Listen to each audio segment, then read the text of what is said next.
The young orc appeared wounded at the farm in the middle of the night and vanished before dawn. But she came back 3 days later, and Robert Sullivan had no idea that this mysterious stranger would change everything he believed about family, love, and belonging. The wound was deep enough to need stitches. Robert noticed that before he noticed anything else, before the green skin, before the amber eyes scanning every corner of his yard, before the long black braid falling loose over one shoulder, he noticed the cut on her forearm, the way she pressed it against her side as if hiding weakness was more important than stopping the bleeding. She stood at the edge of the porch light like something the darkness hadn't finished swallowing. He didn't reach for his revolver. That surprised her. He could see it in the way her shoulders shifted, the way her eyes moved from his hands to his face and stayed there. "I have supplies inside," Robert said. His voice came out low and even, the same tone he used with frightened animals. "Clean bandages, needle and thread." She didn't answer right away. She was deciding something. He understood that, so he waited. That was the night everything began, though Robert Sullivan wouldn't know that for a long time. He had built Red Hollow Farm with his own hands. Every fence post, every stone wall, every beam in the barn, 12 years of work driven into that red dirt by a man who had no one to help him and no one waiting at the end of the day. He had come to this edge of the frontier when he was 33, young enough to believe solitude was a choice, and old enough to know he wasn't good at anything else. Now he was 45. The choice had become a fact. His only company was Jeffrey Collins, who had worked alongside him for 6 of those 12 years. Jeffrey was 56, lean and weathered, a man of few words and sharp observations. They had built something between them that wasn't quite friendship and wasn't quite family, but held the weight of both. On most mornings they drank coffee before sunrise without speaking, and neither man found anything wrong with that. The farm sat far from the nearest town, surrounded by red hills that turned violet at dusk. Few travelers came through. Those who did knew Robert Sullivan by reputation, honest, capable, and not a man who invited conversation. That evening had started the same as every other. He had been repairing a fence along the north pasture when he caught movement in the brush. His first thought was a coyote. Then the shape stepped through the high grass and he saw her. She was young, 20-something, though exhaustion made her look older. Her skin was the deep green of river moss after rain. Her ears came to subtle points. Her face, even dirty, even tight with pain, was striking in a way he hadn't expected and immediately tried not to think about. She was an orc, from the eastern clans, by the look of her clothing. He had met orcs before, traded with a few, shared a fire with one once on a long cattle drive. He had no fear of them. He had no particular feelings about them at all. What he felt standing in his yard watching her calculate whether he was safe was something different and harder to name. She followed him inside. Robert cleaned the wound at the kitchen table while she sat perfectly still. The cut was worse than it had looked in the dark, ragged at the edges, grime pressed deep. He worked carefully, pulling his stitching needle through skin that barely flinched. Most men would have been making noise. She made none. "Robert Sullivan," he said when he was done. A pause. Then, quietly, "Isara." He offered her the back room. She accepted without ceremony. He lay awake in his own bed for a long time after, staring at the ceiling, listening to the silence of the house and thinking that it sounded different with another person in it. When morning came, she was gone. The blanket was folded on the bench beside the door, neat corners, careful edges. She hadn't needed to do that. She had done it anyway. Robert poured his coffee and stood on the porch and watched the sun climb over the red hills, and he told himself it had been a passing thing, a stranger moving through. Nothing more. He almost believed it. 3 days passed. Robert filled them the way he always did. Early mornings, hard work, the particular silence of a man who had learned not to expect anything from the hours ahead. He fixed 2 sections of fence on the south pasture. He checked on the cattle. He sat with Jeffrey in the evenings and drank coffee and said almost nothing. He was good at that. He had been good at that for 12 years. But he noticed things he usually didn't. He noticed the extra cup on the shelf he never used. He noticed the folded blanket still sitting on the bench because he hadn't moved it. He noticed twice that he glanced toward the road for no reason at all. On the morning of the fourth day, Isara came back. She appeared at the gate just after sunrise, carrying something wrapped in dried leaves. Her arm was bound tightly with a cloth strip that looked like it had come from her own shirt. She walked without favoring it. Robert watched her cross the yard from the porch and said nothing until she reached the steps. "Healing well?" he asked. She held up the wrapped bundle instead of answering. When she unfolded the leaves, he saw herbs, pale green stems with small dark flowers, a handful of root pieces bundled with string. "For the infection," she said. Her accent was thick, her words deliberate. "Better than what you used." He almost smiled. "You came back to criticize my medical supplies." Something shifted in her expression. Not quite a smile, but close. She knew what she was doing with those herbs. He realized that quickly. She prepared a poultice at his kitchen table with quiet efficiency, explaining in short phrases what each plant was for, occasionally using words he didn't recognize that he didn't ask her to translate. He watched her hands move, precise, unhurried, and thought that she had been taught this by someone who loved her. Geoffrey appeared in the doorway midway through, took one long look at the situation, and went back outside without a word. Robert decided that was probably the most useful thing either of them could have done. After the herbs were prepared, they walked through the yard together. Isara moved differently outside. She noticed things, small things, the way a person does who grew up reading land instead of books. She paused beside a cluster of plants near the water trough and said something that surprised him. "You're pulling these out." "Weeds," he said. "Medicine," she replied. "For fever. You have 20 feet of it." He looked at the plants differently after that. Then they reached Thorn. The horse was 8 years old and had never fully accepted that being owned meant being cooperative. Robert had bought him because he was magnificent and had spent 3 years quietly regretting it. Geoffrey refused to go near the animal after the second time Thorn tried to take a piece of his shoulder. Isara walked straight to the fence. "He bites," Robert said. She didn't slow down. She stopped at the rail and extended one hand, palm up, and waited. Thorn pinned his ears. He stamped. He swung his massive head in the particular way that usually preceded violence. Then he lowered his nose to her palm. Robert stood very still. Isara scratched the horse's jaw with the ease of someone greeting an old friend, and Thorn stood like a statue and let her. When she stepped back and looked at Robert, her expression said nothing and everything at once. "How?" he said. She shrugged. "He is not difficult. He is careful. There is a difference." Robert looked at the horse, then at her, and understood that she was talking about more than the animal. She left before noon, didn't announce it, didn't say when she would return. He didn't ask. He watched her disappear down the road toward the hills and then went back to work. And if he noticed that the afternoon felt longer than usual, he didn't say so to anyone. Geoffrey found him near the barn as the sun dropped low. "She knows plants," the older man said. "Yes." "And horses." "Apparently." Geoffrey pushed his hat back and squinted at the horizon. "Interesting," he said, and went inside. That was the whole conversation. But somehow it said enough. She came back the following week, then again 3 days after that. She never announced herself. She simply appeared, sometimes at the gate, sometimes already moving through the property, checking on something she had noticed the last time. Robert stopped being surprised by it.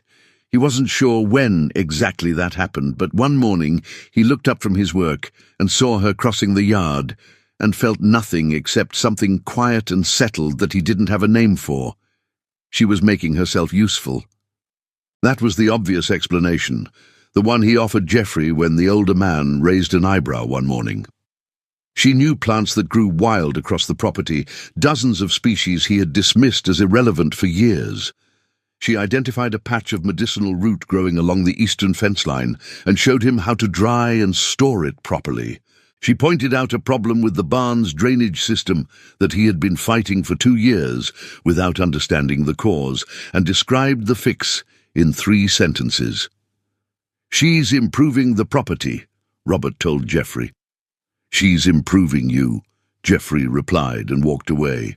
Robert didn't have an answer for that, which bothered him more than the comment itself. The truth was that things were changing, and he was aware enough of himself to know it. He had spent 12 years building routines that kept him functional and kept the emptiness manageable. He was good at the work. He was less good at the evenings, the silences that had texture in them, the mornings when the coffee tasted like nothing because there was nothing particular to be awake for. Those mornings were becoming rarer. He started noticing when she wasn't there. He learned her patterns. The particular way she moved when she was thinking through a problem, the way she went quiet before saying something important, the way she watched everything with those amber eyes that never quite missed anything. She was intelligent in a way that showed itself sideways, not through declarations, but through the steady accumulation of exactly the right observations at exactly the right moments. She began leaving small things behind, a bundle of dried herbs hanging in the kitchen doorway, a smooth river stone on the windowsill above the water basin, a small carved figure, no bigger than his thumb, placed on the fence post near where Thorn stood each morning. Robert noticed every one. He didn't move any of them. Her language improved as the weeks passed, or rather, she allowed him to see how well she actually spoke. He understood later that the simplicity had been protective. You couldn't be misunderstood if you kept your words limited. You couldn't be judged for something you never said. He had done the same thing in his own way for years, just with silence instead of broken sentences. When she finally started speaking with full fluency, the conversations changed. They talked in the evenings on the porch, after the work was done and the sky went orange over the hills. She told him about land she had traveled, valleys carved by rivers older than anything he could picture, routes used by orc clans long before the frontier wars. She spoke of those years carefully, the way people do when the memories are important and still sharp. He told her about building the farm, about arriving with a horse and enough money for the land and not much else, about learning everything through failure, which was the only real teacher he had ever trusted. She listened the way very few people ever had, not waiting for her turn to speak, but actually listening, following each word to wherever it led. "You built all of this," she said one evening, looking out at the property in the last light. "Every post," he said. She was quiet for a moment. "Why alone?" He thought about that. "I think I believed that was the only way it would get done." She turned to look at him. "Do you still believe that?" He didn't answer right away. He stared at the hills going dark and felt the question sit in his chest like something finding its right place. "Less than I used to," he finally said. Isara looked back at the horizon, and for the first time since he had found her at the edge of his porch light, bleeding and careful and deciding whether he was worth trusting, she smiled. Not the small, controlled expression he had seen before, a real one, the kind that changed a face entirely. Robert Sullivan looked away before he did something foolish, but he was already a little too late for that. The riders appeared on a Tuesday morning. Robert was at the well when he heard the hooves on the main road. He straightened and counted. 5 horses, moving at a measured pace, no hurry in their approach. That kind of calm said more than speed would have. These weren't men who needed to rush. They already knew what they were riding toward. They were orcs. The one who rode ahead of the others was a broad-shouldered man of about 50, maybe more, with the kind of presence that arrived in a room before the person did. His hair was black, threaded with grey, pulled back from a face that had been weathered by decades of serious living. A scar crossed above his right eyebrow. He wore no weapons that Robert could see, which somehow made him look more dangerous than if he had been loaded with them. He stopped at the fence and looked at Robert with dark eyes that took stock of everything at once. "Sullivan," the man said. Not a question. "That's right. I am Morak. Isara is my brother's daughter." Robert understood immediately.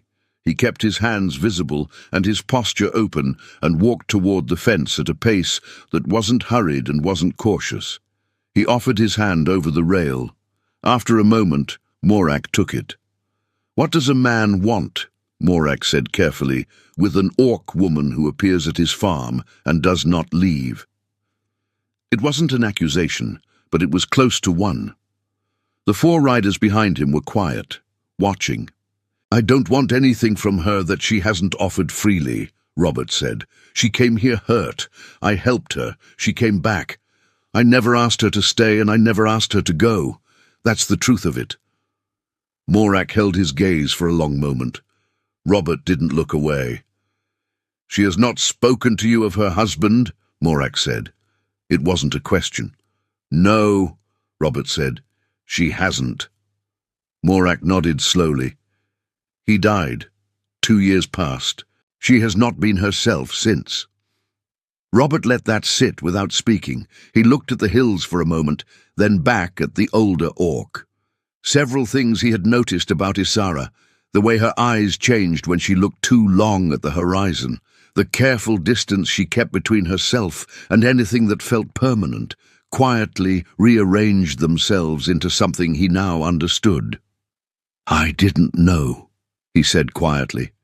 "It explains some things. Does it change your answer?" "No." Morak studied him. The horses shifted. Somewhere behind Robert, near the barn, he heard Geoffrey moving, listening from a distance, which was exactly where Geoffrey would position himself. "She belongs to a people," Morak said finally. "She carries traditions and responsibilities and roots that go deeper than this land. Any life she builds here must hold room for all of that." "I'd never take that from her," Robert said. "Her life before this farm existed before I did. It doesn't stop existing because she spends time here." Something in Morak's face settled. It wasn't approval. Not yet, maybe not for a long time. But it was a kind of respect, or the beginning of it. "You speak plainly," Morak said. "I'm better at that than at most things." The older orc almost smiled. He pulled his horse back 2 steps and looked at the farm, the barn, the garden, the house, the whole quiet structure of the place, with eyes that were reading something Robert couldn't translate. "We will speak again, Sullivan," he said.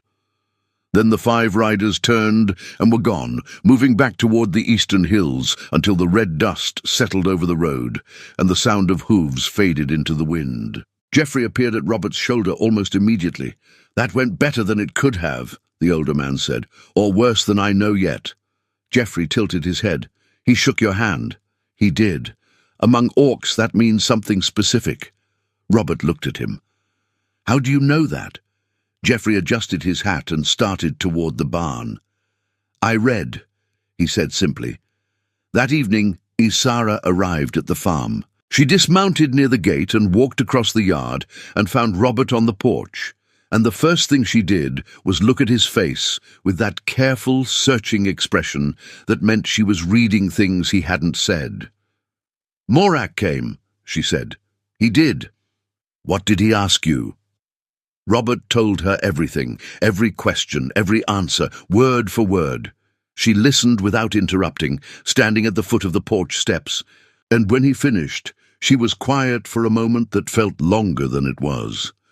Then she said very softly, "You told him the truth." "I generally do," Robert said. She looked at him in a way that he couldn't fully read, like she was recognizing something she hadn't been sure existed until just then. She sat down on the steps, and he sat beside her, and neither of them said anything for a long time, and somehow that was more than enough. After Morak's visit, something loosened. Robert couldn't have explained exactly what, but he felt it, in the way Isara moved through the farm now, with less of that careful watchfulness she had carried since the first night. She had always been present. Now she was settled, There was a difference. She started coming earlier in the mornings, sometimes before the sky had fully decided to be light. He would hear the gate and know, and he would put on a second cup of coffee without thinking about it. The first morning he did that, he stood at the stove and looked at the 2 cups and understood that some decisions happen before you make them. She told him more. That was the change at its deepest level.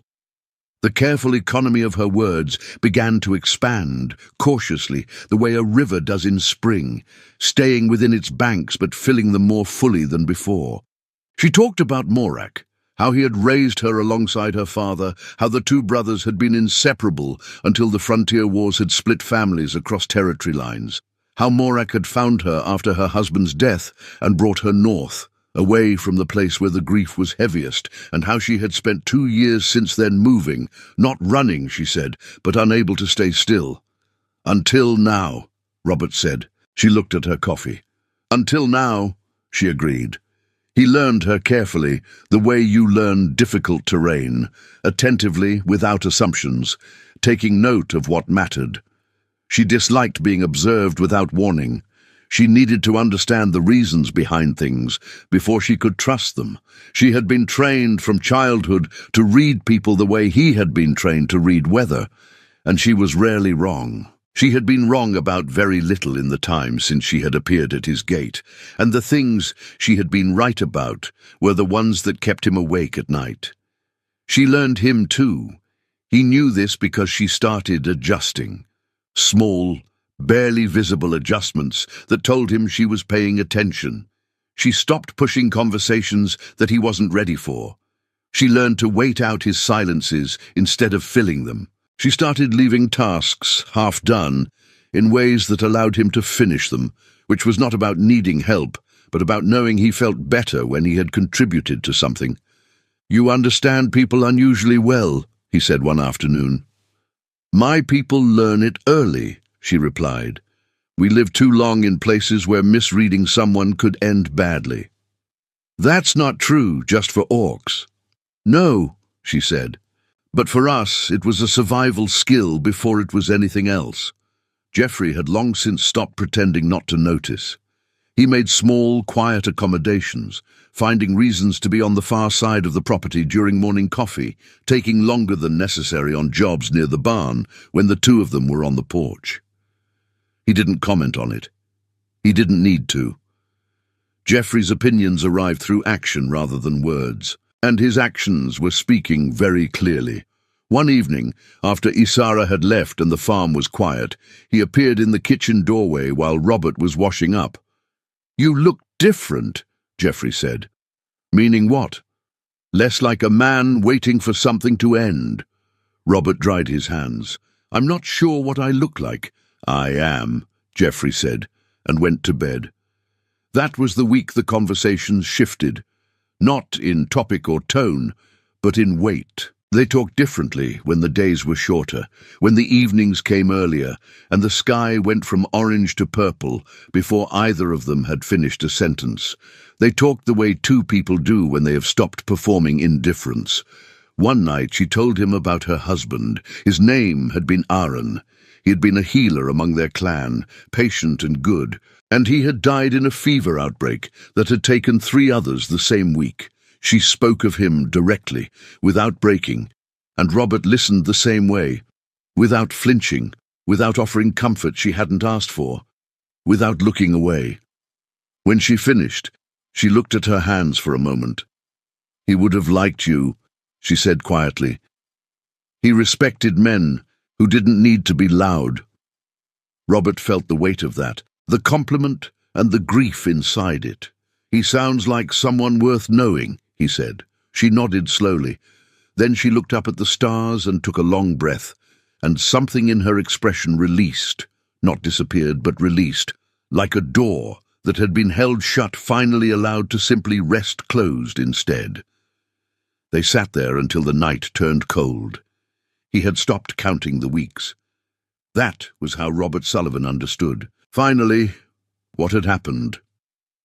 He had spent 12 years counting things, days until the next supply run, weeks until the cattle market, months until the seasonal rains. Time had always been something he measured carefully, because careful measurement was how a man alone kept himself oriented. It was how you proved the days were adding up to something. He had stopped counting. The farm had changed in ways that were visible and ways that were not. Isara's presence was written into it now. In the kitchen, where unfamiliar herbs hung drying from the ceiling and a set of small clay pots lined the windowsill. In the garden, which had expanded past its original edges and now produced things he couldn't have named 3 months ago. In the way Thorne behaved, moving to the near fence whenever she crossed the yard with the devoted calm of a creature that had decided its loyalties. Geoffrey had stopped making observations. That was its own form of commentary. He had moved from watching to simply accepting, which, in Geoffrey's economy, was the same as approval. But the world outside the farm had not changed. Robert became aware of it gradually, then all at once. He noticed it first in town, the particular quality of silence that falls around two people when others decide their presence together is a problem. The looks that stayed a second too long. The conversations that stopped when he and Isara walked past the general store.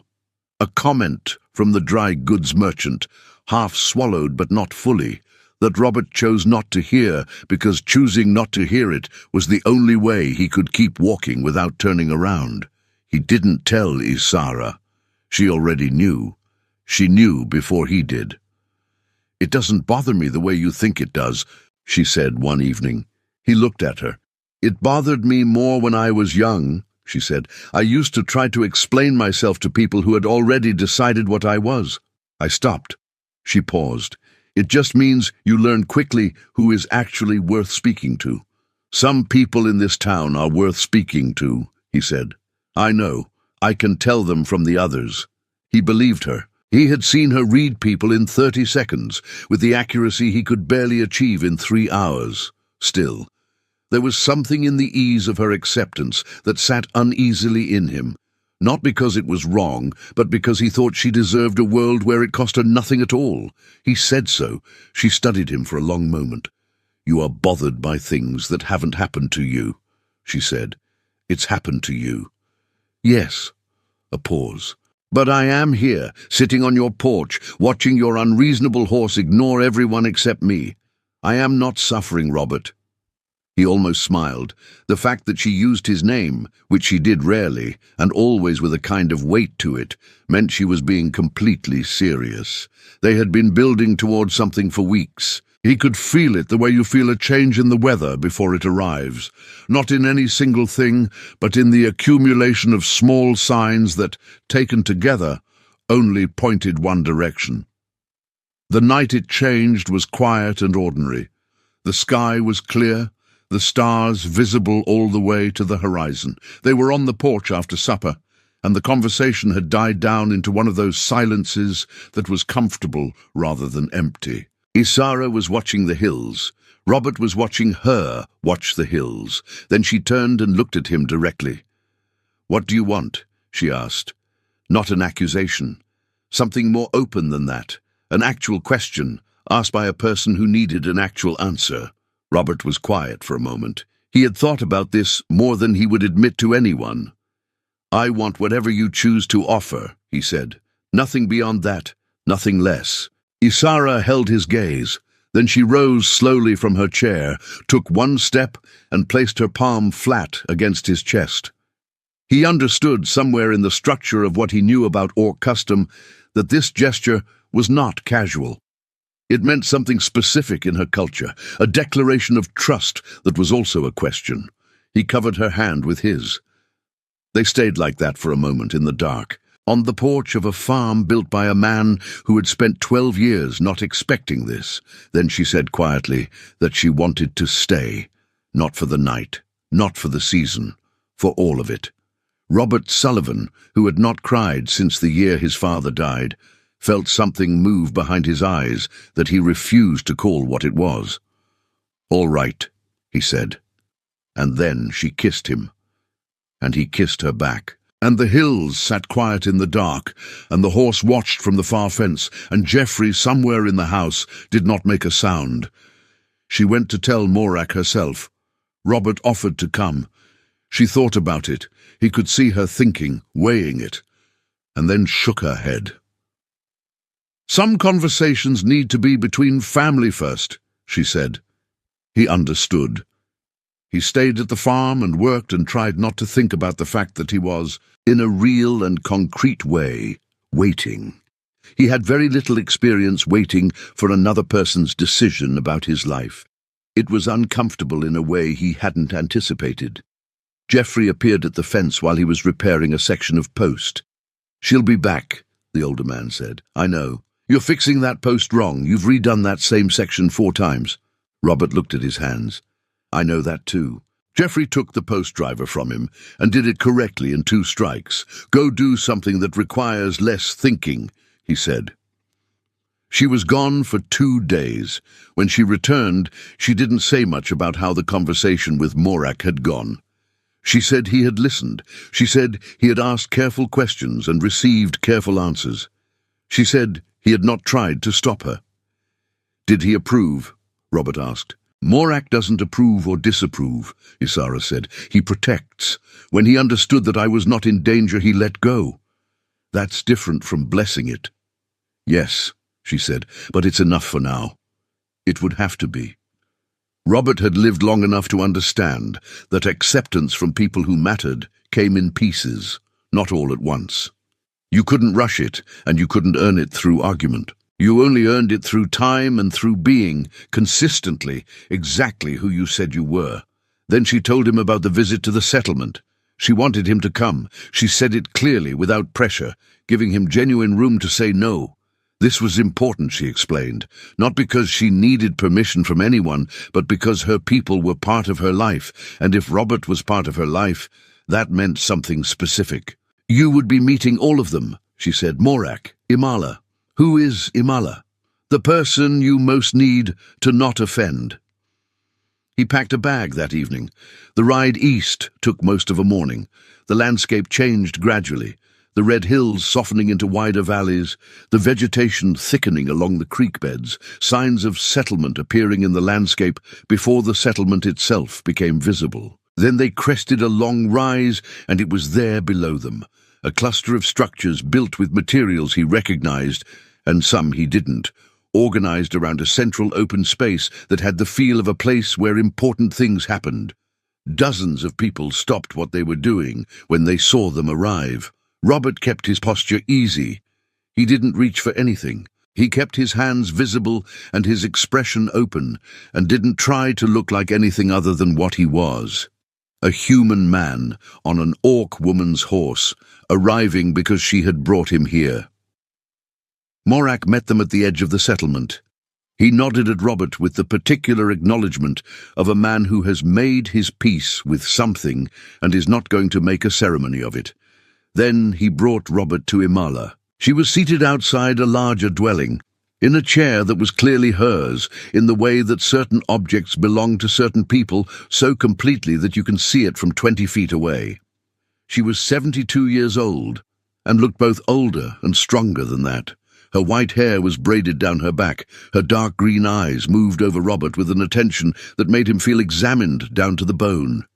She did not offer her hand. "You understand," she said, her voice carrying an authority that needed no volume, "that Isara carries something that cannot be separated from her." "Yes," he said. "Tell me what you understand." He took a breath. Her people, her history, her grief, her customs, her way of seeing the world. He paused. "I don't know all of it, but I know it exists, and I know it matters more than my comfort." Imala looked at him for a long moment. "Most men come here with explanations," she said finally. "You came with acknowledgement. Explanations are usually about the person doing the explaining," Robert said. Something shifted at the corners of her eyes. Not warmth, not yet. Something more cautious than that, but in the same direction. "We will see," she said. He spent the day working. That was all he knew to do. When the morning passed and the initial tension of arrival began to settle, when it became clear that he was not going to convince anyone of anything through declaration, Robert simply found the nearest task and did it. Someone was hauling timber. He took an end.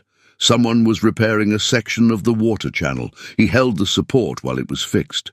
He didn't talk much. He observed and he worked, and he stayed close enough to Isara that she knew where he was without crowding her. By afternoon things had shifted. Not completely. Not in the way a tide turns, but in the way a room changes temperature. Gradually, almost imperceptibly, until you look up and realize it's different. A man named Soras, roughly his age, appeared beside him while he was stacking firewood. They worked in silence for a few minutes, which Robert recognized as the orc equivalent of an introduction. "You built your farm alone," Soras said eventually. "Mostly. How long?" 12 years. Soras considered that. That is a long time to build something no one else will use. Robert stacked another piece of wood. "It occurred to me," he said. The other man almost smiled. That was how the afternoon went. Not in large gestures or formal acceptances, but in small exchanges that tested and found something acceptable. He was not pretending to be other than he was. That was the only thing he had to offer, and it seemed, here as at home, to be the thing that mattered most. Morak found him near evening. "Imala does not offer opinions easily," the older orc said, standing beside him at the edge of the settlement, looking east at the hills going dark. "I noticed," she said, "you came with acknowledgement instead of explanation." A pause. "That is not a small thing. It's just the truth." "Among my people," Morak said carefully, "we say that a man's truth is measured by what he admits he doesn't know." He looked at Robert directly. "You admitted you don't know all of what Isara carries."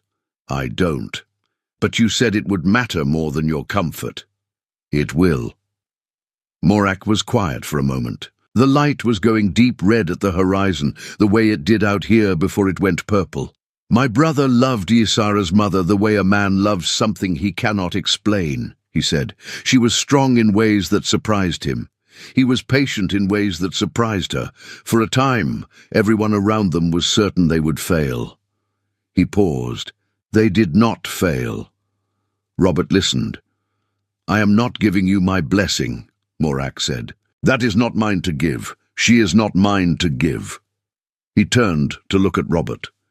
"But I am telling you that I know what this family looks like when it works, and I see some of it in what you are." Robert felt the weight of that. "I'll try to deserve it," he said. "Trying," Morak said, "is all any of us can manage."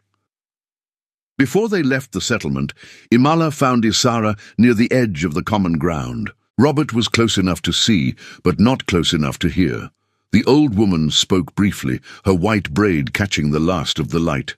Isara listened with her head slightly bowed, not submission, something more like reverence.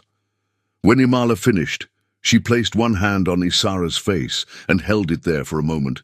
Then she turned and went inside without looking at Robert. He didn't need her to. On the ride back, Isara was quiet for the first hour, the kind of quiet that was full rather than empty. Robert let it be. The hills were dark on either side, and the stars were coming out above them, and Thorn moved steadily under her like a creature that had always known where it was going. "Imala spoke to me before we left," Isara said eventually. "What did she say?" A pause. "That I chose well." Another pause. "She said it as if she were reporting something obvious and slightly inconvenient." Robert considered that. Should I be encouraged or terrified? Isara looked at him with those amber eyes catching the last of the light. "Both," she said. "With Imala, both is usually right." They rode back to Red Hollow Farm in the growing dark, and when they crested the last hill and the property came into view below them, the house lights, the barn, the soft outline of the garden, Robert felt something in his chest that he recognized after a moment as homecoming. Not arrival, not return, the specific sensation of coming back to a place that has a person in it. He had not felt that in 12 years. He had not known he was missing it until it arrived. She moved her things in on a Thursday. There was no ceremony to it. She arrived with 2 saddlebags and a bundle tied to Thorn's back, clothes, tools, dried herbs wrapped in cloth, a small bundle of carved objects she set carefully on the windowsill in the bedroom, a worn blanket with colours he didn't recognize woven through it that she folded over the chair near the fireplace. She moved through the house, placing things with the quiet decisiveness of someone who has thought carefully about where each thing belongs. Robert let her. He stood in the kitchen, making coffee, and listened to the small sounds of her. Footsteps in the bedroom, the window in the back room opening to let in the morning air, the particular silence that meant she was pausing somewhere and looking at something and deciding how she felt about it. Geoffrey arrived at 7, as he always did. He stopped in the kitchen doorway and looked at the 2 saddlebags by the door. Then he looked at Robert. Then he took a cup from the shelf, poured himself coffee, and sat down at the table. "Morning," he said. "Morning," said Isara, coming in from the back room. "Morning," Geoffrey said to her. Then he drank his coffee and looked out the window at the yard, and that was all there was to it. And that was more than Robert could have asked for. The days that followed were not dramatic. They were ordinary in the specific way that good things are ordinary, continuous, habitual, woven into the structure of regular life. They woke before dawn and made coffee together and sat on the porch while the sky changed colour over the hills. And Robert thought every single morning that this was the same thing he had done alone for 12 years and that it was entirely different now. She taught him things. The names of plants he had walked past for a decade, how to read certain kinds of weather from the way animals moved, rather than from the sky, some words in her language that he mispronounced badly, and she corrected without cruelty. The particular way her people preserved medicines that kept them effective through 2 full seasons rather than 1. He taught her things. Which sections of fence needed watching in heavy rain. The way Thorn communicated discomfort through his ears before it became a behavior problem, how to read the cattle for early signs of illness. The particular technique he had developed over years for getting the well pump to cooperate in cold weather. They built something. That was the word for it. Built, the same word he used for the farm itself, because it was the same kind of work. Slow and intentional, and requiring that you trust the structure even when you couldn't see the whole of it yet. Morak visited once, 6 weeks after she had moved in. He arrived quietly, accepted coffee, walked the property with Robert in a way that was more companionable than evaluating. And before he left, he said something brief to Isara in her language that made her eyes go bright. "What did he say?" Robert asked after Morak rode out. Isara was quiet for a moment. "He said the farm looks like somewhere someone lives." Robert looked out at the yard, the expanded garden, the herbs in the kitchen window, Thorn standing at his fence, patient and calm, in a way he had never been before she came, the 2 cups on the morning table. He thought about the night she had appeared at the edge of his porch light, bleeding and cautious, deciding whether he was worth trusting. He thought about 12 years of mornings that had passed without anyone else in them. He thought about a folded blanket left on a bench by someone who had nothing but was careful anyway. The afternoon was quiet. A warm wind came off the hills and moved through the garden and turned the leaves over so their pale underside showed. Somewhere behind the barn, Geoffrey was doing something that required occasional hammering, and the sound was steady and unhurried, the sound of a place where work continued because there were people to work for. Isara stepped up beside him. She didn't say anything. She stood close enough that her shoulder touched his arm and looked out at the same view and breathed it in. Robert Sullivan put his arm around her. It was the simplest thing. It cost him nothing, and it was the most he had offered anyone in longer than he wanted to count. She leaned into it. The sun moved lower over the red hills. The wind settled. The garden went still. Thorn dropped his head to the grass and grazed in the long golden light. It had taken him 45 years to understand that he hadn't been building a farm. He had been building a place for someone to come home to. He had just needed to wait for her to find it.